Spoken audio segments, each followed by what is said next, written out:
ಓಂ ತದೇತತ್ ಸಹಸ್ರಂ ತತ್ಸರ್ವಂ ತಸ್ಯಮೇನ್ನಂ ಮಿತ್ರಂ ದಕ್ಷಿಣಂ ಸಜಿತಿ ಪ್ರಾಣಃ ಪರೋಕ್ಷಪ್ರಿಯಾ ಇವ ಹಿ ದೇವಾಃ ಓಂ ಅಪ್ರಮೇಯಾತ್ಮನೇ ನಮಃ. ಓಂ ವೃಷನ್ ಸ್ವಭಿಷ್ಟಿರ್ದಾಸ್ವಾನ್ ಸೌವಶ್ವಂ ಯೋ ವನವತ್ ಸ್ವಶ್ವೋ ವೃತ್ರ ಸಮತ್ಸು ಸಾ ಸಹಿತಹದಮಿತ್ರಾನ್ ತ್ವಂ ಹೀಂದ್ರಾವಸೇ ವಿವಾಚೋ ಹವಂತೆ. ಶ್ರೀ ಗುರುಭ್ಯೋ ನಮಃ. ಮಹಾಭಾರತದ ಅನುಶಾಸನ ಪರ್ವದ ವಿಷ್ಣು ಸಹಸ್ರನಾಮ ಸ್ತೋತ್ರ, ಅದರಲ್ಲಿ 254ನೇ ಮಂತ್ರವನ್ನ ನಾವಿವತ್ತು ಶ್ರವಣ ಮಾಡಬೇಕು.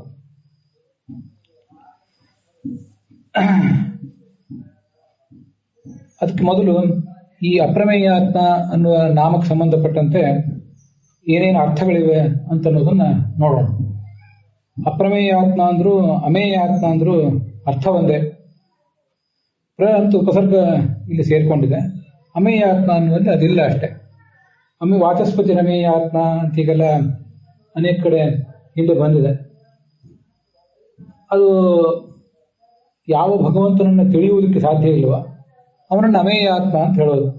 ಅಮೇಯಾತ್ಮ ಅಂದ್ರು ಅಪ್ರಮೇಯಾತ್ಮ ಅಂದ್ರು ಒಂದೇ ಅರ್ಥ.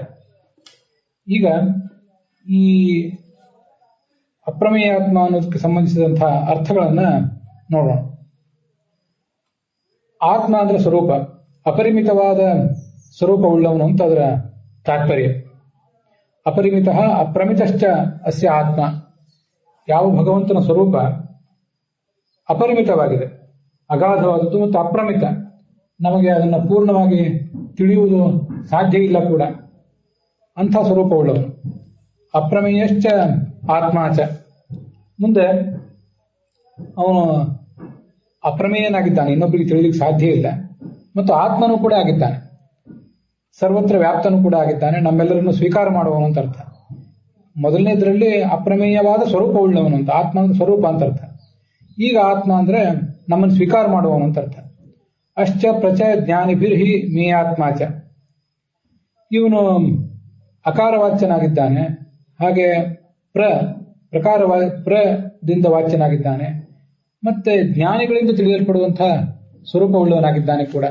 ಇಷ್ಟು ಅದರ ಅರ್ಥ ಆಗ್ತದೆ. ಅಂದ್ರೆ ಅಧಿಕ ಅಂತರ್ಥ, ಅಂದ್ರೆ ಪ್ರಕೃಷ್ಟ ಅಂತರ್ಥ, ಅಥವಾ ಅಂದ್ರೆ ಸರ್ವದೋಷರಹಿತ ಅಂತರ್ಥ, ಅಂದ್ರೆ ಪ್ರಕೃಷ್ಟ ಅಂತರ್ಥ. ಮೇಯಾತ್ಮ ಅಂದ್ರೆ ಜ್ಞಾನಿಗಳಿಂದ ತಿಳಿಯಲ್ಪಡುವವನು. ಅಮೇಯಾತ್ಮ ಅಂದ್ರೆ ಅಜ್ಞಾನಿಗಳಿಂದ ತಿಳಿಯುವುದು ಸಾಧ್ಯ ಇಲ್ಲ, ವಿಶಿಷ್ಟವಾದಂತಹ ಸ್ವಭಾವ ಇದ್ದವನು ಅಂತ ಹೀಗೆಲ್ಲ ಅದಕ್ಕೆ ಅರ್ಥ ಆಗ್ತದೆ. ಜೀವಾತ್ಮರೆಲ್ಲರೂ ಕೂಡ ಇವನಿಂದಲೇ, ಈ ಭಗವಂತನಿಂದಲೇ, ಅನೇನ ಈ ಭಗವಂತನಿಂದ ಮತ್ತೆ ಅವರು ಶ್ರೇಷ್ಠರಾಗ್ತಾರೆ. ಮೇಯಾಹ ಜೀವಾತ್ಮಾನಃ ಅನೇನ. ತಮ್ಮನ್ನು ತಾವು ಜೀವಾತ್ಮರು ತಿಳಿಯುವುದು ಯಾರ ಬಲದಿಂದ? ಭಗವಂತನ ಅನುಗ್ರಹದಿಂದ ತಿಳಿತಾರಷ್ಟೇ, ಹೊರತು ಇನ್ಯಾವ ಅನುಗ್ರಹದಿಂದಲೂ ಕೂಡ ತಿಳಿಯೋದು ಸಾಧ್ಯ ಇಲ್ಲ. ಅವನು ತನ್ನನ್ನು ತಮಗೆ ತಿಳಿಸಿಕೊಟ್ರೆ ಆಗ್ತದೆ, ಇಲ್ಲದೆ ಹೋದ್ರೆ ಆಗೋದಿಲ್ಲ. ಹೀಗೆ ತಾನು ಪ್ರಕೃಷ್ಟ ಅಧಿಕ ಎಂಬುದಾಗಿ ಅವನ ಅನುಗ್ರಹದಿಂದಲೇ, ತನ್ನ ಅನುಗ್ರಹದಿಂದಲೇ ತಾನು ತನ್ನನ್ನು ನಮಗೆ ತಿಳಿಸಿಕೊಡ್ಬೇಕು. ಅದು ಅಪ್ರಮೇಯ ಆತ್ಮ ಅನ್ನುವ ನಾಮಕ್ಕೆ ಇರುವಂತಹ ಅರ್ಥ. ಸರಿ, ಈಗ ಅಪ್ರಮೇಯ ಅಂತ ಅನ್ನೋದಕ್ಕೆ ಒಂದೆರಡು ಅರ್ಥ ನೋಡಿದೆ. ಈ ಪ್ರಸಂಗದಲ್ಲಿ ಕೂಡ ಒಂದು ಸೀಮಾದಲ್ಲಿ ಇಡುವಂಥವನು, ಎಲ್ಲಾ ಜೀವಾತ್ಮರನ್ನು ಕೂಡ ಅವರದೇ ಆದಂತಹ ಒಂದು ಮರ್ಯಾದೆಯಲ್ಲಿ ಇಟ್ಟಿರ್ತಾನೆ. ಯಾರೂ ಕೂಡ ಆ ಮರ್ಯಾದೆಯನ್ನು ದಾಟಿ ಹೋಗೋದು ಸಾಧ್ಯ ಇಲ್ಲ. ಅದು ಈ ಪ್ರಸಂಗದಲ್ಲಿ ನಮಗೆ ಲಭ್ಯ ಆಗುವಂತಹ ಅರ್ಥ. ಅದನ್ನು ನಾವು ಮುಂದೆ ನೋಡೋರಿರ್ತೀವಿ. ಮತ್ತೆ ಈ ಅಪ್ರಮೇಯಾತ್ಮ ಅಂತ ನಾಮಕ್ಕೆ ಸಂಬಂಧಪಟ್ಟಂತೆ ಈ ಅಪಶಬ್ದವಾಚ್ಯರಾದಂತಹ ದೇವತೆಗಳೇನಿದ್ದಾರೆ ಅವರೆಲ್ಲರನ್ನೂ ಕೂಡ ರಮಾದೇವಿಯಲ್ಲಿ ಈಯೈಹಿ ತದ್ಗಮ್ಯ ಸ್ಥಾನೈಹಿ ಸ್ವೀಯ ಚಕ್ಷುರಾದಿಭಿ ಆತನವತಿ ಸೃಜತಿ. ಅಪ್ರಮೇಯ ಅಂತ ಹೀಗೆಲ್ಲ ಇದೆ. ಅಪ್ರಮಾ ಈಯ ಅಂತ. ಅಲ್ಲಿ ಅಪ್ರಮ ಎಂಬಲ್ಲಿ ಅಪ ಅಂದ್ರೆ ದೇವತೆಗಳು ಅಂತ ಅರ್ಥ, ರ ಅಂದ್ರೆ ಮುಂದೆ ರಮ ಅಂದ್ರೆ ರಮಾದೇವಿ ಅಂತ ಅರ್ಥ. ಅಕ್ಷಬ್ದವಾಚ್ಯರಾದ ದೇವತೆಗಳನ್ನ ರಮಾದೇವಿಯಲ್ಲಿ ಅವರವರು ಯಾವ್ಯಾವ ಸ್ಥಾನದಿಂದ ಹುಟ್ಟಬೇಕೋ ಹಾಗೆ ಎಲ್ಲರನ್ನೂ ಅವರವರ ಸ್ಥಾನದಿಂದ ಹುಟ್ಟಿಸಿದ್ದಾನೆ ಅಂತ ಹೀಗದರ ಅರ್ಥ.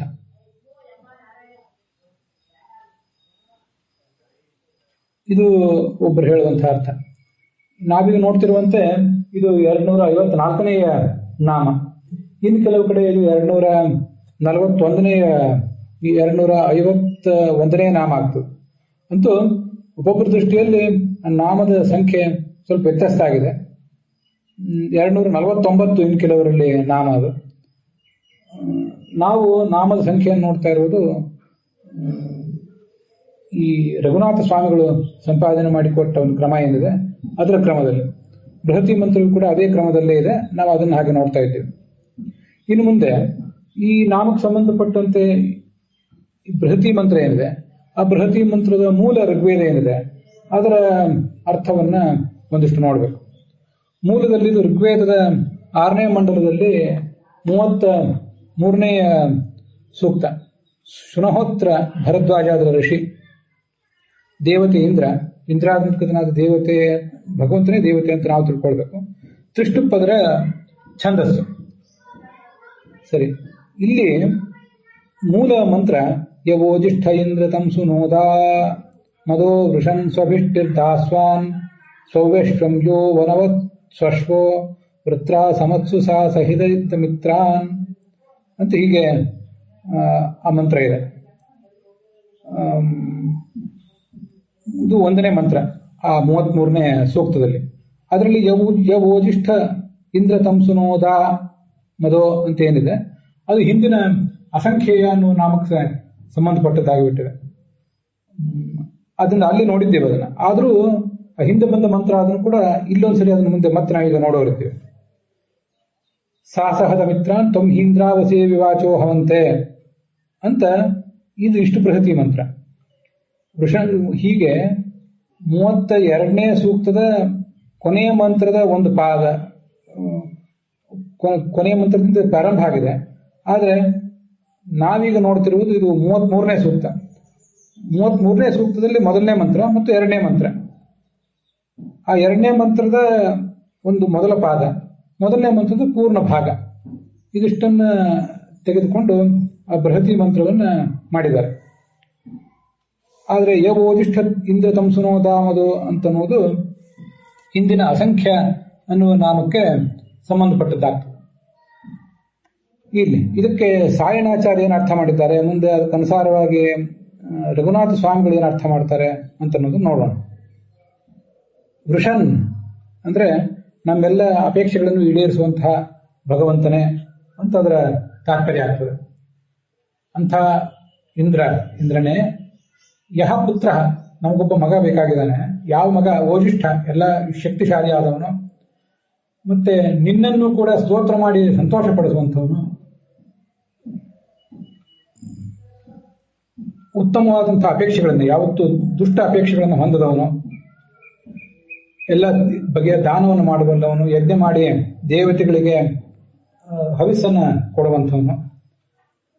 ಇಂಥ ಗುಣವಿಶಿಷ್ಟನಾದ ಆ ಮಗನನ್ನ ನೀನು ನಮಗೆ ಸುನೋದಾಹ ಕೊಡಬೇಕು. ಹಿಂದಿನ ಮಂತ್ರದಲ್ಲಿ ಕೂಡ ಅದನ್ನು ನೋಡಿದ್ದೇವೆ. ಇಲ್ಲೂ ಅದಿದೆ. ಆ ಮಗ ಸ್ವಶ್ವಸನ್, ನಮಗ ಹುಟ್ಟುವ ಮಗ ತಾನು ಉತ್ತಮ ಕುದುರೆಯನ್ನೇರಿ ಆ ಸಂಗ್ರಾಮದಲ್ಲಿ, ಯುದ್ಧದಲ್ಲಿ ಮುಂದುವರಿಬೇಕು. ಅವನು ಸೌವೇಶ್ವಂ, ತನಗೆ ಎದುರಾಳಿಗಳಾಗಿ ಬರುವಂತಹ ಕುದುರೆಗಳ ದಂಡನ್ನ ಹಿಮ್ಮೆಟ್ಟಿಸಬೇಕು. ಮತ್ತೆ ನಮ್ಮನ್ನು ತಡೆಯಲಿಕ್ಕೆ ಬರುವಂತಹ ಶತ್ರುಗಳನ್ನು ಕೂಡ ಅವನು ಸೋಲಿಸಬೇಕು ಅಂತ ಇದರ ಅರ್ಥ. ಮುಂದೆ ತ್ವಂ ಹೀಂದ್ರಾವಸೆ ವಿವಾಚೋ ಹವಂತೆ ಅಂತಿದೆ. ಅದು ಮುಂದಿನ ಮಂತ್ರದ್ದು. ಇಂದ್ರನೇ, ನಿನ್ನನ್ನೇ ವಿವಾಚ, ವಿವಿಧ ರೀತಿಯ ಮಾತುಗಳನ್ನ ಒಳಗೊಂಡಂತಹ ಈ ಚರ್ಷಣಿಗಳು ಅಂದ್ರೆ ಸಾಧಕರು, ಮನುಷ್ಯರು, ಅವರು ಅವಸೆ ಅಂದ್ರೆ ರಕ್ಷಣೆಗಾಗಿ ಹವಂತೆ ನಮಸ್ಕರಿಸ್ತಾರೆ, ಯಜ್ಞ ಮಾಡ್ತಾರೆ ಅಂತ ಅದರ ತಾತ್ಪರ್ಯ ಆಗ್ತದೆ. ಇದಿಷ್ಟು ಸಾಯಣಾಚಾರ್ಯ ಹೇಳುವಂತಹ ಅರ್ಥ. ಮುಂದೆ ಇದಕ್ಕೆ ಭಗವಂತಾಚಾರ್ಯರು ಕೂಡ ಮೂಲ ಮಂತ್ರಕ್ಕೆ ಏನು ಅರ್ಥ ಹೇಳ್ತಾರೆ ಅಂತ ಅನ್ನೋದನ್ನ ನೋಡೋಣ. ಈ ರಮಾದೇವಿಯಲ್ಲಿ ಅಕ್ಷಬ್ದ ವಾಚ್ಯರಾದ ದೇವತೆಗಳನ್ನು ಹುಟ್ಟಿಸಿದವನು ಅನ್ನೋ ಅರ್ಥವನ್ನು ಹೇಳಿದವರೇ ಈ ಭಗವಂತಾಚಾರ್ಯ. ಈ ಪುತ್ರ, ನಮಗೊಬ್ಬ ಮಗ ಬೇಕಾಗಿದ್ದಾನೆ ಅನ್ನೋ ಅರ್ಥವನ್ನೇ ಅವರು ಕೂಡ ಇಟ್ಕೊಂಡಿದ್ದಾರೆ. ಹೇ ವೃಷನ್ ಅಂದ್ರೆ, ವೃಷ ಅಂದ್ರೆ ವರ್ಷಣ ಮಾಡುವನು, ಮಳೆ ಕರೆಯುವವನು ಅಂತ ಅರ್ಥ. ಎಲ್ಲ ರೀತಿಯಾದ ಅಪೇಕ್ಷೆಗಳನ್ನು ಕೊಡುವ ಇಂದ್ರ ಪರಮೇಶ್ವರನೇ. ಸಾಯಣಾಚಾರ್ಯರು ಮತ್ತು ಭಗವಂತಾಚಾರ್ಯರು, ಸಾಯಣಾಚಾರ್ಯರು ಮತ್ತೆ ರಘುನಾಥ ಸ್ವಾಮಿಗಳು ಅದನ್ನ ಇಂದ್ರ ದೇವತಾ ಪರವಾಗಿ ಇಟ್ಕೊಂಡಿದ್ರೆ, ಅದನ್ನ ಭಗವತ್ ಪರವಾಗಿ ಇಟ್ಕೊಂಡಿರ್ತಾರೆ ಭಗವಂತಾಚಾರ್ಯರು. ಇಂದ್ರ ಪರಮೇಶ್ವರ ಇನ್ನಿದ್ದಾನೆ, ನಮಗೆ ತಮ್ ತಾದೃಶಂ ಪುತ್ರಂ, ಅಂಥ ಒಬ್ಬ ಮಗನನ್ನು ಕೊಡಬೇಕು. ಅವನು ಬಲಿಷ್ಠನಾಗಿರ್ಬೇಕು, ಸಂತೋಷದಾಯಕನಾಗಬೇಕು, ಉತ್ತಮವಾದ ನಮ್ಮ ಅಪೇಕ್ಷೆಗಳ ಫಲವಾಗಿ ಹುಟ್ಟಿದವನಾಗಿರ್ಬೇಕು, ತಾನು ಉತ್ತಮವಾದ ಇಚ್ಛೆಗಳನ್ನೇ ಮಾಡಬೇಕು, ಯಾವತ್ತೂ ನೀಚವಾದಂತಹ ಅಪೇಕ್ಷೆಗಳನ್ನ ಆತ ಹೊಂದಬಾರದು. ದಾಸ್ವಾನ್, ದಾನಶೀಲನಾಗಿರ್ಬೇಕು. ಅಶ್ವಾರೋಹ ಚತುರ, ಸ್ವಶ್ವ ಅಂದ್ರೆ ಕುದುರೆ ಏರುವುದರಲ್ಲಿ ಚತುರನಾಗಿದ್ದು, ಮತ್ತೆ ನಮಗೆ ಆ ಇಂದ್ರ ದೇವತೆ ಈ ಅಶ್ವಾರೋಹ ಚಾತುರ್ಯವನ್ನ ಕೊಡಬೇಕು. ಅಶ್ವಾರೋಹ ಚಾತುರ್ಯಂ ವನವತ್ ಅಂದ್ರೆ ವನತಿ ದಾನಾರ್ಥ ಶಿಕ್ಷೆಯೇತ್.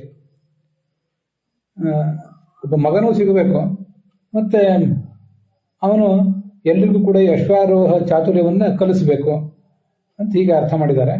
ಭಗವಂತ ಇಂದ್ರನೇ ಕಲಿಸ್ಬೇಕು, ಈ ಮಗ ಕಲಿಸ್ಬೇಕು ಅಂತ ಅನ್ನೋದು ಅಲ್ಲಿ ಅಷ್ಟು ಸ್ಪಷ್ಟ ಆಗೋದಿಲ್ಲ.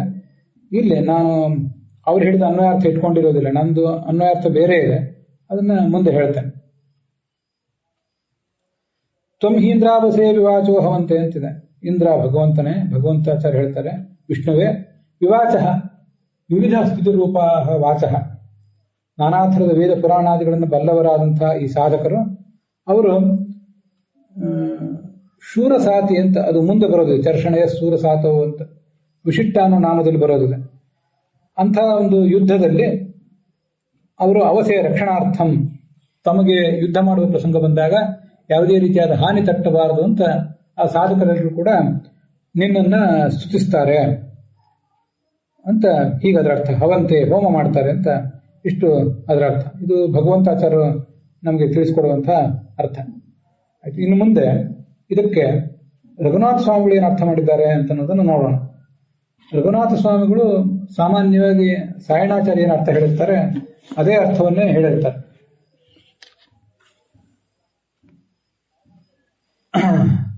ಸ್ವಭಿಷ್ಟಿ ಶೋಭನಾಭ್ಯೇಷಣ ಸಮ್ಯಕ್ ಅಪೇಕ್ಷಣೀಯ, ನಮ್ಮೆಲ್ಲರಿಂದಲೂ ಕೂಡ ಬಯಸಲ್ಪಟ್ಟವನು, ಮಗ ಸಂತಾನ ಎಲ್ರಿಗೂ ಬೇಕು, ಹವಿಸ್ಸನ್ನ ದಾನ ಮಾಡುವಂಥವನು, ಮತ್ತೆ ಶೋಭನಾಶ್ವ ಉತ್ತಮ ಕುದುರೆ ಇರುವವನು, ಅದೆಲ್ಲ ಸಾಯಣಾಚಾರ್ಯ ಹೇಳಿದ್ದಾರೆ, ಅರ್ಥವನ್ನೇ ಬರೆದಿದ್ದಾರೆ.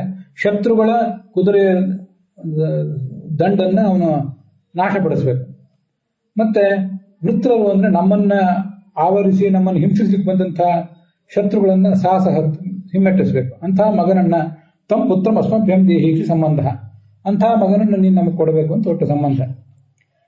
ಮತ್ತೆ ಇದು ದೇಹಿ ಅಂತ ಅಲ್ಲಿ ಅಧ್ಯಾಹಾರ ಮಾಡ್ಕೊಳ್ಬೇಕು ಅಂತ ಹೇಳ್ತಾರೆ. ಯವೋಜಿಷ್ಠತಂ ಸುನೋದಾ ಮದಃ, ಇಲ್ಲಿ ಹಿಂದಿನ ಮಂತ್ರದಲ್ಲಿ ಅಸಂಖ್ಯೆಯ ಅನ್ನೋ ನಾಮಕ್ಕೆ ಸಂಬಂಧಪಟ್ಟಂತೆ ದಾ ಮದಃ ಅಂತಿತ್ತಲ್ಲ, ಮತ್ತದು ಈ ಮಂತ್ರದಲ್ಲೂ ಕೂಡ ದಾ ಮದಃ ಅಂತ ಇದ್ದೇ ಇದೆ. ಮೂಲ ಮಂತ್ರದಲ್ಲೇ, ಒಂದನೇ ಮಂತ್ರದಲ್ಲೇ ಇದೆ ತಂ ಸುನೋದಾಹ, ನನಗೆ ಕೊಡಬೇಕು ಅಂತ. ಏನ್ ಕೊಡಬೇಕು ಅಂದ್ರೆ ಮಗನನ್ನು ಕೊಡಬೇಕು ಅಂತ. ಮಗ ಅನ್ನೋದನ್ನ ಎಲ್ಲರೂ ಕೂಡ ಅಧ್ಯಾಹಾರ ಮಾಡ್ಕೊಂಡಿದ್ದಾರೆ. ಆ ಮಂತ್ರದಲ್ಲಿ ಅದಿಲ್ಲ, ಆದ್ರೆ ತಗೊಂಡಿದ್ದಾರೆ. ತ್ವಾಮೇವ ವಿವಾಚ, ನಾನಾ ಥರದ ಸ್ತೋತ್ರಗಳನ್ನು ಬಲ್ಲ ಋತ್ವಿಕಗಳು ಪ್ರಾರ್ಥನೆ ಮಾಡ್ತಾರೆ. ಸರಿ, ಇಲ್ಲಿ ಈ ಪ್ರಮೇಯ ಅಂದ್ರೆ ಏನು, ಅಪ್ರಮೇಯ ಅಂದ್ರೆ ಏನು, ಅದರ ಅರ್ಥ ಹೇಳ್ತಾರೆ ರಘುನಾಥ ಸ್ವಾಮಿಗಳು ಹೇಳ್ತಾರೆ. ಈ ಪ್ರಮಾತುಂ ಯೋಗ್ಯನಾದವನು ಪ್ರಮೇಯನಾದವನು. ಪ್ರಮೇಯ ಅಂದ್ರೂ ಪ್ರಮಾತುಂ ಯೋಗ್ಯ ಅಂದ್ರೂ ಒಂದೇ ಅರ್ಥ. ಮಾನಂ ಪರ್ಯೇಷಣಂ, ಪರ್ಯೇಷಣ ವಿಷಯ ಅಪೇಕ್ಷಣೀಯ, ಎಲ್ಲರಿಂದಲೂ ಕೂಡ ಮಾನ ಅಂದ್ರೆ ಪರ್ಯೇಷಣ, ಬಯಕೆ ಅಂತ ಅರ್ಥ.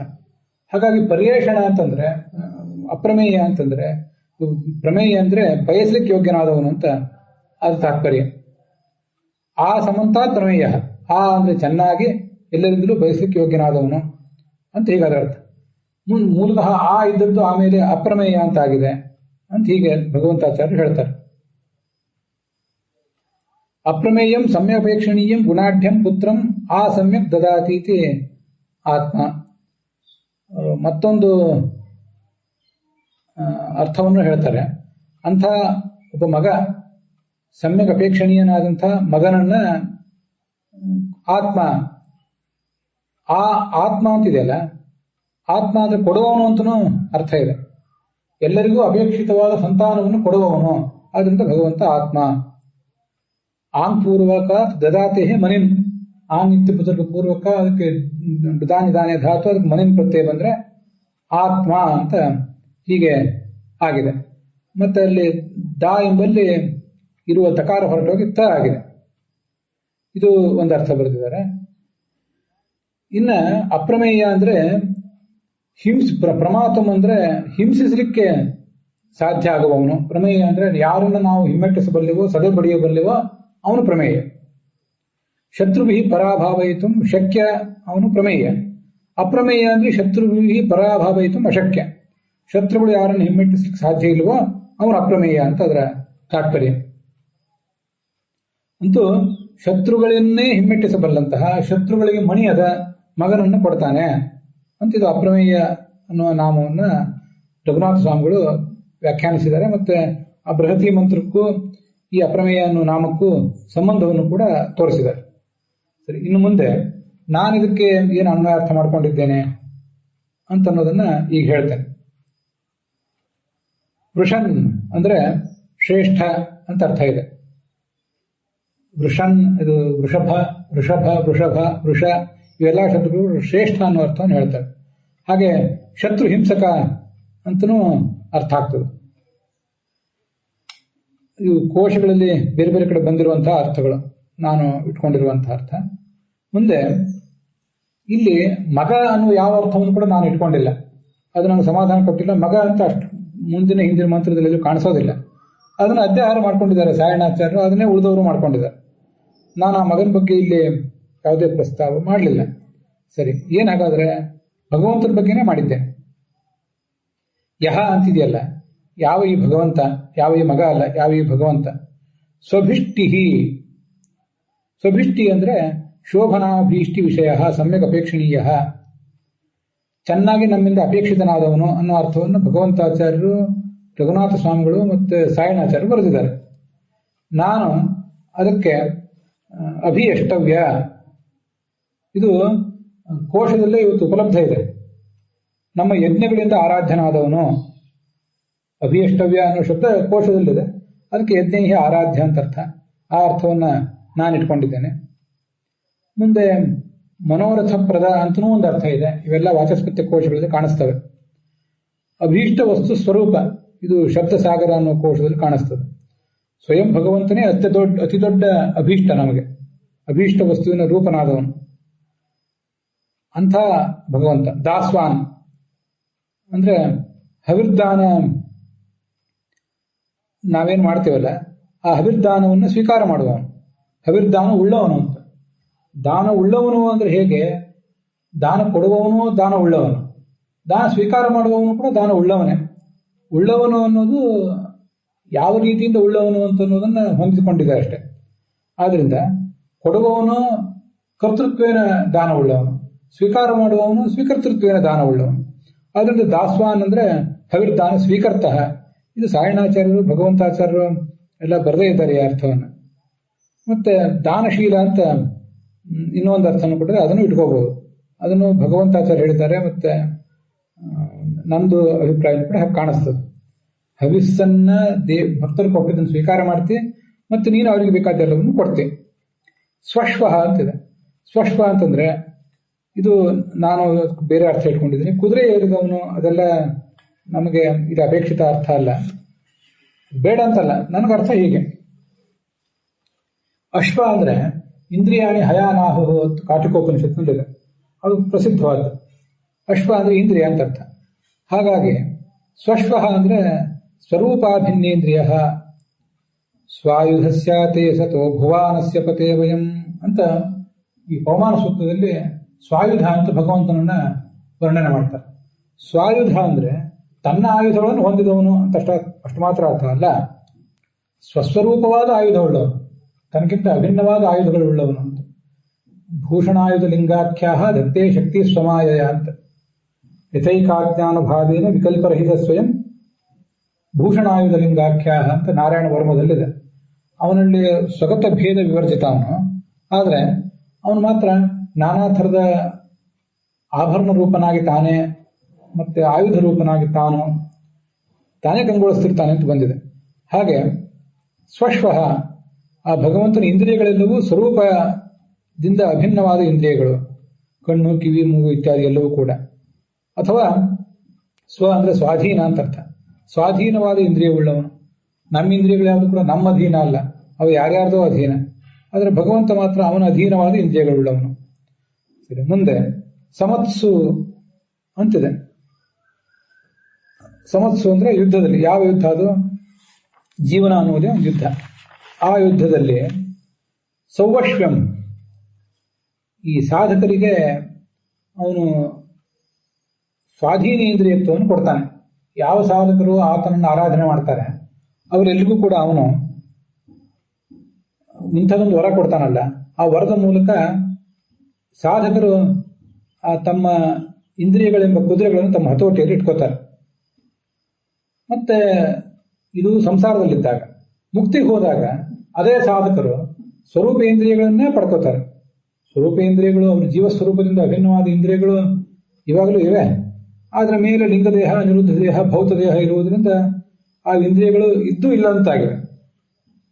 ಹೀಗೆ ಮುಕ್ತಿಯಲ್ಲಿ ಆ ಸ್ವರೂಪೇಂದ್ರಿಯಗಳು, ಸ್ವರೂಪದ ಕರ್ಮೇಂದ್ರಿಯ, ಸ್ವರೂಪದ ಜ್ಞಾನೇಂದ್ರಿಯ, ಸ್ವರೂಪದ ದೇಹ, ಅಪ್ರಾಕೃತವಾದ್ದು ಇದೆಲ್ಲವನ್ನು ಕೂಡ ಆವಿಷ್ಕೃತ ಮಾಡಿ ನಮಗೆ ಕೊಡ್ತಾನೆ. ಇದು ವನವತ್ತು ಅಂದ್ರೆ ಕೊಡ್ತಾನೆ ಅಂತ ಅರ್ಥ. ಇದನ್ನ ಎಲ್ಲರೂ ಕೂಡ ಅರ್ಥ ಹೇಳಿದ್ದಾರೆ. ಇದು ಉಳಿದವರು ವನವತ್ತು ಅಂದ್ರೆ ಹಿಂಸಿಸುವುದು ಅಂತ ಅರ್ಥ ಮಾಡಿದ್ದಾರೆ. ರಘುನಾಥ ಸ್ವಾಮಿಗಳು, ರಾಯಣಾಚಾರ್ಯ ವನವತ್ತು ಅಂದ್ರೆ ಕೊಡೋದು ಅಂತ ಭಗವಂತಾಚಾರ್ಯ ಅರ್ಥ ಮಾಡಿದಿರೋದ್ರಿಂದ ಅದನ್ನು ಇಟ್ಕೊಂಡಿದೆ. ಜೀವನವೆಂಬ ಸಂಗ್ರಾಮದಲ್ಲಿ ನಮಗೆ ನಮ್ಮನ್ನು ತಡೆಯಲಿಕ್ಕೆ ಅಂತ ಅನೇಕ ವೃತ್ರಾಸುರರು ಬರ್ತಾರೆ, ರಾಕ್ಷಸರು. ಸಾಧಕರಿಗೆ ವಿಘ್ನ ತಂದೊಡ್ಡುವಂತ, ಸಾಧಕರ ಹಾದಿಯಲ್ಲಿ ವಿಘ್ನ ತಂದೊಡ್ಡುವಂತ ಅನೇಕ ಜನ ಬರ್ತಾರೆ. ಅಂಥವ್ರು ಅಮಿತ್ರರು, ಕಾಮಕ್ರೋಧಾದಿ ಶತ್ರುಗಳು, ಅದರ ಅಭಿಮಾನಿ ದೈತ್ಯರು. ಇದು ನಾನು ಅಲ್ಲಿ ಇಟ್ಕೊಂಡಿರುವಂತಹ ಅರ್ಥ. ಅವರನ್ನ ಸಹತ್ ಅಭಿಭವೇತ್, ಅವರೆಲ್ಲರನ್ನು ಹಿಮ್ಮೆಟ್ಟಿಸ್ತಾನೆ ಈ ಭಗವಂತ. ಯಹ ಅಂತ ಮೂಲ ಮಂತ್ರದಲ್ಲೇ ಇದೆ, ನಾವು ಅದನ್ನ ನೋಡಿದ್ದೇವೆ. ಸೌವಶ್ವಂ ಯೋ ವನವತ್ ಸ್ವಾಶ್ವೋ ಅಂತ ಯಹ ಅಂತ ಅಲ್ಲಿದ್ದೇ ಇದೆ. ಇದು ತ್ವಮ್ ಅಂತ ಒಂದು ಅಧ್ಯಾಹಾರ ಮಾಡ್ಕೊಂಡ್ಬಿಟ್ರೆ, ತಮ್ ಅಂತ ಅಧ್ಯಾಹಾರ ಮಾಡ್ಕೊಂಡ್ರೆ ತಮ್ ಅಂತಹ ತ್ವಾಂ ನಿನ್ನನ್ನು, ಚರ್ಷಣೆಯ ಈ ಎಲ್ಲಾ ಸಾಧಕರು ಕೂಡ ಅವಸೆ ರಕ್ಷಣಾಯ, ನಮಗೆ ಜೀವನದಲ್ಲಿ ರಕ್ಷಣೆ ಬೇಕು ಅಂತ ನಿನ್ನನ್ನ ಪ್ರಾರ್ಥಿಸ್ತಾರೆ ಅಂತ ಅದರ ತಾತ್ಪರ್ಯ ಆಗ್ತದೆ. ಜೀವನವೆಂಬ ಯುದ್ಧದಲ್ಲಿ. ಅದರಿಂದ ಇಲ್ಲಿ ಮಗ ಅನ್ನೋ ಅರ್ಥ ನನಗೆ ಸಮಾಧಾನ ಕೊಟ್ಟಿಲ್ಲ, ಅದರಿಂದ ನಾನು ಅದನ್ನು ಇಟ್ಕೊಂಡಿಲ್ಲ. ಅದು ಅಲ್ಲಿ ಇಲ್ಲದೆ ಇರುವುದನ್ನು ಬೇರೆ ಕಡೆ ಇಲ್ಲಿಂದ ಅಧ್ಯಾಹಾರ ಮಾಡಬೇಕಾಗ್ತದೆ. ಇಲ್ಲಿ ಅಧ್ಯಾಹಾರ ಮಾಡುವುದು ತಪ್ಪೇನಲ್ಲ, ಆದರೆ ನನಗೆ ಅಲ್ಲಿರುವ ವಾಕ್ಯದಿಂದಲೇ ಅನ್ವಯ ಕಾಣಬೇಕು, ಇಲ್ಲಿರುವ ಎಲ್ಲಾ ಶಬ್ದಗಳಿಗೂ ಏಕೀಕೃತವಾದ ಅನ್ವಯವನ್ನು ಹೇಳಬೇಕು ಅಂತ ಹಂಬಲ ಇದ್ದಿದ್ದರಿಂದ ಹೀಗೆ ಮಾಡಿದ್ದೇನೆ. ಈ ಹಿಂದಿನ ವ್ಯಾಖ್ಯಾನಗಳಲ್ಲಿ ಅಂಥ ಒಬ್ಬ ಮಗ ಬೇಕು, ಆ ಮಗನನ್ನು ಕೊಡು ಅಂತ ಒಂದು ವಾಕ್ಯ. ಮತ್ತೆ ನಿನ್ನನ್ನ ವಿವಾಚ, ಈ ಋತ್ವಿಕಗಳು ನಿನ್ನನ್ನು ಆರಾಧನೆ ಮಾಡ್ತಾರೆ ಹವಿಸ್ಸುಗಳ ಮೂಲಕ ಅಂತ ಇನ್ನೊಂದು ಅರ್ಥ. ಈ ಎರಡು ಅರ್ಥಗಳನ್ನ, ಈ ಎರಡು ವಾಕ್ಯ ಅವರು ಇಟ್ಕೊಂಡಿದ್ದಾರೆ. ಮತ್ತೆ ಪುತ್ರ ಅಂತ ಅಧ್ಯಾಹಾರ ಮಾಡ್ಕೊಂಡಿದ್ದಾರೆ. ನಾನು ಹೇಳಿದ ಅರ್ಥದಲ್ಲಿ ಎರಡು ವಾಕ್ಯ ಇಲ್ಲ, ಒಂದೇ ವಾಕ್ಯ, ಸಮಗ್ರವಾದ ಒಂದು ವಾಕ್ಯ. ಭಗವಂತನಿಗೆ ಎಲ್ಲವೂ ವಿಶೇಷಣ. ಅಂತಹ ಭಗವಂತನೇ ನಿನ್ನನ್ನ ಜ್ಞಾನಿಗಳು ಆರಾಧಿಸ್ತಾರೆ ಯಜ್ಞದ ಮೂಲಕ. ಇಷ್ಟೇ ನಮ್ದು ಅರ್ಥ. ಅದರಿಂದ ಏಕಾನ್ವಯ ಇಡೀ ಮಂತ್ರಕ್ಕೆ. ಮತ್ತೆ ಪುತ್ರ ಅಂತ ಅಧ್ಯಾಹಾರ ಇಲ್ಲ. ತಮ್ ಯಹ ಅಂತಿರೋದ್ರಿಂದ ತಮ್ಮ ಅಂತ ಅಧ್ಯಾಹಾರ ಮಾಡ್ಕೊಳ್ಬೇಕಾದ್ದು ಬಹಳ ಸುಲಭ ಆಗುತ್ತೆ. ಅದೊಂದನ್ನ ಅಧ್ಯಾಹಾರ ಮಾಡಿದ್ರು ಕೂಡ ಸಾಕಾಗ್ತದೆ. ಇದು ನಾನು ಮಾಡ್ಕೊಂಡಿರುವಂತಹ ಅರ್ಥ. ಸರಿ, ಇದಕ್ಕೆ ವ್ಯಾಖ್ಯೆಯ ಸಂಬಂಧ ಏನು ಅಂತ ಅನ್ನೋದನ್ನ ನಾವು ನೋಡ್ಬೇಕು. ಈ ನಾನು ಈಗಾಗಲೇ ಹೇಳಿದಂತೆ ಅಮೇಯ ಆತ್ಮ ಅಂದ್ರು ಅಪ್ರಮೇಯ ಆತ್ಮ ಅಂದ್ರು ಒಂದೇ ಅರ್ಥ. ಆತ್ಮ ಅಂದ್ರೆ ಸ್ವರೂಪ, ಮೇಯ ಅಂದ್ರೆ ತಿಳಿಲಿಕ್ಕೆ ಯೋಗ್ಯವಾದ್ದು, ನಮ್ಮ ಅಳತೆಯಲ್ಲಿರುವಂಥದ್ದು. ಯಾರ ಸ್ವರೂಪ, ಯಾರ ಶಕ್ತಿ, ಯಾರ ಪ್ರಭಾವ ನಮ್ಮ ಅಳತೆಯಲ್ಲಿಲ್ವೋ ಅವನು ಅಮೇಯ ಆತ್ಮ. ಭಗವಂತನಲ್ಲದೆ ಒಬ್ಬ ಸಾಧಾರಣ ಸಾಧಕನನ್ನು ಅವನ ಅಳತೆ ನಮಗೆ ತಿಳಿಲಿಕ್ಕೆ ಸಾಧ್ಯ ಇಲ್ಲ ಅಂತ ಕೆಲವು ಸರಿ ವರ್ಣನೆ ಮಾಡೋದಿದೆ. ಭಗವಂತನಿಗೆ ಹೆಚ್ಚು ಮುಖ್ಯ. ಅಪ್ರಮೇಯ ಅಂತ ಒಂದು ಉಪಸರ್ಗ ಸೇರಿಸಿದ್ರು ಕೂಡ ಅದೇ ಅರ್ಥ ಆಗ್ತದೆ.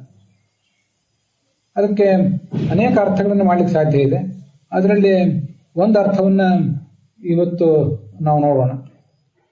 ಈ ಮಾನಂ ಜ್ಞಾನಂ ಲಯಶ್ಚೈವ ಮರ್ಯಾದಾಚೇತಿ ಕಥ್ಯತೆ ಉತ್ಪಾದನಂ ಚ ಸಂಖ್ಯಾನಂ ಬಲಂ ಚ ಕ್ವಚಿದುಚ್ಯತೆ ಅಂತ ಬೃಹದಾರಣ್ಯಕ ಭಾಷ್ಯದಲ್ಲಿ ಆಚಾರ್ಯರು ಶಬ್ದ ನಿರ್ಣಯ ಅನ್ನೋ ಗ್ರಂಥವನ್ನು ಉದ್ಧರಿಸಿ ಈ ಮಾಂಗ್ ಮಾನ ಧಾತುವಿಗೆ ಅರ್ಥಗಳನ್ನು ಹೇಳಿದ್ದಾರೆ. ಏನದು? ಮಾನ ಅಂದ್ರೆ ಅಳತೆ, ಜ್ಞಾನ ಅಂದ್ರೆ ಜ್ಞಾನ, ಲಯ ಅಂದ್ರೆ ಪ್ರಳಯ, ಮರ್ಯಾದ ಅಂದ್ರೆ ಒಂದು ಇತಿಮಿತಿ, ಗೊತ್ತಿದೆ ನಮಗೆ, ಬೌಂಡ್ರಿ ಅಂತ ಅರ್ಥ. ಉತ್ಪಾದನ ಹುಟ್ಟಿಸುವುದು, ಹಾಗೆ ಸಂಖ್ಯಾನ ಅಂದ್ರೆ ಲೆಕ್ಕ ಮಾಡುವುದು, ಬಲ ಅಂದ್ರೆ ಶಕ್ತಿ ಅಂತ ಅರ್ಥ. ಇಷ್ಟೆಲ್ಲ ಅರ್ಥಗಳಿವೆ. ಅಲ್ಲಿ ಈ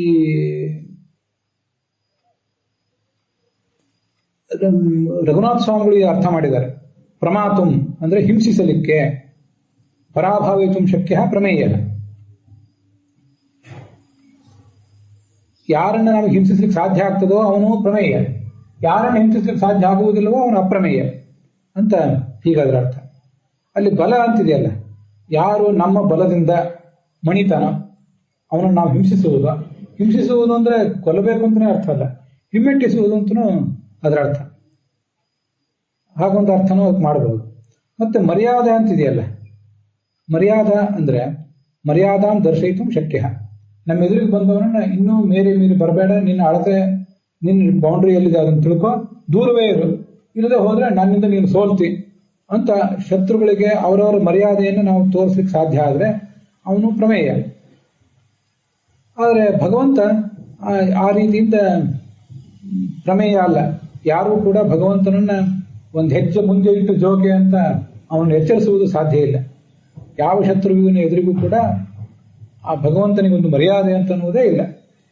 ಯಾವ ಮಿತ್ರನ ಭಕ್ತನ ಎದುರಿಗೂ ಅವನಿಗೆ ಮರ್ಯಾದೆ ಇಲ್ಲ ಅಂತ ಹೀಗದರ ತಾತ್ಪರ್ಯ ಆಗ್ತದೆ. ಪ್ರಮಾತಂ ಅಂದ್ರೆ ಬಲೇನ ಅಭಿಭವಿತು ಶಕ್ಯ, ಯಾರನ್ನ ಬಲದಿಂದ ಸೋಲಿಸಲು ಸಾಧ್ಯವೋ ಅವನು ಪ್ರಮೇಯ. ಅಪ್ರಮೇಯ ಅಂದ್ರೆ ಬಲದಿಂದ ಹಿಮ್ಮೆಟ್ಟಿಸಲು ಸಾಧ್ಯ ಆಗೋದಿಲ್ಲ. ಹಾಗಾದ್ರೆ ಅಪ್ರಮೇಯ ಆತ್ಮಾನಃ ಜ್ಞಾನಿನಃ ಸಾಧಕಾಃ ಯಸ್ಯ ಯಸ್ಮಾದ್ವಾ ಅಪ್ರಮೇಯ, ಇದು ನಾವು ತಿಳ್ಕೋಬಹುದಾದಂಥ ಅರ್ಥ. ಸ್ವಯಂ ಭಗವಂತ ಹೀಗೆ ಇದ್ದಾನೆ. ಅದಲ್ಲದೆ ಸಾಧಕರು ಏನಿದ್ದಾರೆ ಅವರು ಈ ಭಗವಂತನ ಅನುಗ್ರಹದಿಂದ ಅಪ್ರಮೇಯರಾಗ್ತಾರೆ. ಶತ್ರುಗಳು ಅವರನ್ನೇನೋ ಸೋಲಿಸಬೇಕು ಅಂತ ಸುತ್ತಲೂ ಬಂದು ನಿಂತಿದ್ದಾರೆ. ಆ ಜ್ಞಾನಿಗಳಾದ ಆ ಸಾಧಕರು, ಆತ್ಮರು ಅಪ್ರಮೇಯರಾಗ್ತಾರೆ. ಶತ್ರುಗಳು ತಮ್ಮ ಬಲದಿಂದ ಈ ಸಾಧಕರನ್ನು ಸೋಲಿಸುವುದೇ ಸಾಧ್ಯ ಇಲ್ಲ. ಮತ್ತೆ ಸಾಧಕರು ತಮ್ಮ ಸಾಧನೆಯ ಮಾರ್ಗದಲ್ಲಿ ಮುನ್ನಡೆಯುವಂತೆ ಮಾಡಲಿಕ್ಕೂ, ಮುನ್ನಡೆಯದಂತೆ ಸಾಧಕರ ಹಾದಿಗೆ ವಿಘ್ನ ತಂದೊಡ್ಡುವಂತೆ ಮಾಡಲಿಕ್ಕೂ ಕೂಡ ಆ ಶತ್ರುಗಳಿಗೆ ಸಾಧ್ಯ ಇಲ್ಲ. ಇದು ಭಗವಂತನ ಅನುಗ್ರಹದಿಂದ ಹೀಗಾಗೋದು. ಯಸ್ಮಾತ್, ಯಾವ ಭಗವಂತನ ಅನುಗ್ರಹದಿಂದ ಸಾಧಕರು ಅಂದ್ರೆ ಆತ್ಮರು ಅಪ್ರಮೇಯರಾಗ್ತಾರೋ ಆ ಭಗವಂತನೇ ಅಪ್ರಮೇಯ ಆತ್ಮ. ಇದನ್ನೇ ಬೃಹತಿ ಮಂತ್ರ ಸಮತ್ಸು ವೃತ್ರ ಅಮಿತ್ರಾನ್ ಸಾ ಸಹತ್ ಅಂತ ವಿವರಿಸಿದೆ. ಈ ಸಮತ್ಸು ಅಂದ್ರೆ ಯುದ್ಧಗಳಲ್ಲಿ, ವೃತ್ರ ಶತ್ರುಗಳನ್ನ, ನಮ್ಮನ್ನು ನಮ್ಮನ್ನು ಹಿಮ್ಮೆಟ್ಟಿಸಲಿಕ್ಕೆ ಬಂದಂತಹ ಶತ್ರುಗಳನ್ನ ಸಾ ಸಹತ್ ಹಿಮ್ಮೆಟ್ಟಿಸಿದ್ದಾನೆ, ಭಕ್ತರ ಶತ್ರುಗಳನ್ನು ಹಿಮ್ಮೆಟ್ಟಿಸಿದ್ದಾನೆ ಮತ್ತು ಭಕ್ತರ ಸಾಧನೆಯಲ್ಲಿ ಮುನ್ನಡೆಯುವಂತೆ ಮಾಡ್ತಾನೆ ಅಂತ ಹೀಗೆ ಅರ್ಥ ಅದಕ್ಕೆ ಮಾಡಬಹುದು. ಇಬ್ಬರಿಗೂ ಅನ್ವಿತ ಆಗ್ತದೆ. ಭಗವಂತನ ಶತ್ರುಗಳು ಹಿಮ್ಮೆಟ್ಟುತ್ತಾರೆ, ಸಾಧಕರ ಶತ್ರುಗಳು ಹಿಮ್ಮೆಟ್ಟುತ್ತಾರೆ. ಹಾಗೆ ನೋಡಿದ್ರೆ ಭಗವಂತನ ಶತ್ರುಗಳು ಮತ್ತು ಸಾಧಕರ ಶತ್ರುಗಳು ಇಬ್ರು ಒಬ್ಬರೇ ಆಗಿದ್ದಾರೆ ಅಂತ ಈಗ ಅದನ್ನ ನಾವು ತಿಳ್ಕೊಳ್ಬಹುದು. ಬೃಹತಿ ಮಂತ್ರಕ್ಕೆ ಹೀಗೆ ಸಂಬಂಧ ಇದೆ. ಸಮತ್ಸು ವೃತ್ರ ಅಮಿತ್ರಾನ್ ಸಹ ಸಹತ್, ಎಲ್ಲ ಶತ್ರುಗಳನ್ನು ಜೀವನವೆಂಬ ಯುದ್ಧದಲ್ಲಿ ಸಾ ಸಹತ್ ಹಿಮ್ಮೆಟ್ಟಿಸಿದ್ದಾನೆ ಅಂತ ಆ ಬೃಹತಿ ಮಂತ್ರ ಹೇಳಿದೆ. ಅದನ್ನೇ ಅಪ್ರಮೇಯ ಅನ್ನೋ ನಾಮವು ಕೂಡ ಹೇಳಿದೆ. ಅಪ್ರಮೇಯ ಅನ್ನೋ ಶಬ್ದಕ್ಕೆ ತಿಳಿಲಿಕ್ಕೆ ಸಾಧ್ಯ ಇಲ್ಲ ಅಂತಷ್ಟೇ ಅರ್ಥ ನಮಗೆ ಸಾಮಾನ್ಯವಾಗಿ ತಿಳಿದಿರೋದು. ಆದರೆ ಹಿಮ್ಮೆಟ್ಟಿಸ್ಲಿಕ್ಕೆ ಸಾಧ್ಯ ಇಲ್ಲ, ಹಿಂಸಿಸ್ಲಿಕ್ಕೆ ಸಾಧ್ಯ ಇಲ್ಲ, ಸೋಲಿಸ್ಲಿಕ್ಕೆ ಸಾಧ್ಯ ಇಲ್ಲ ಅನ್ನುವುದೆಲ್ಲ ಬೇರೆ ಬೇರೆ ಧಾತುಗಳಿಂದ ಬರಬೇಕಾಗುತ್ತೆ. ಅದಕ್ಕೆ ಬೃಹದಾರಣ್ಯಕ ಭಾಷ್ಯದ ಒಂದು ಸಹಾಯ ನಾನು ತಗೊಂಡೆ. ಹೀಗೆ ಒಂದು ಅರ್ಥ ಇವತ್ತು ನೋಡಿದ್ದೀವಿ. ಇನ್ನೊಂದೆರಡು ಅರ್ಥಗಳನ್ನು ನಾಳೆ ದಿವಸ ನೋಡೋಣ. ಅಲ್ಲಿಗೆ ಇವತ್ತಿನ ಈ ಭಾಗ ಸಮಾಪ್ತವಾಗಿದೆ.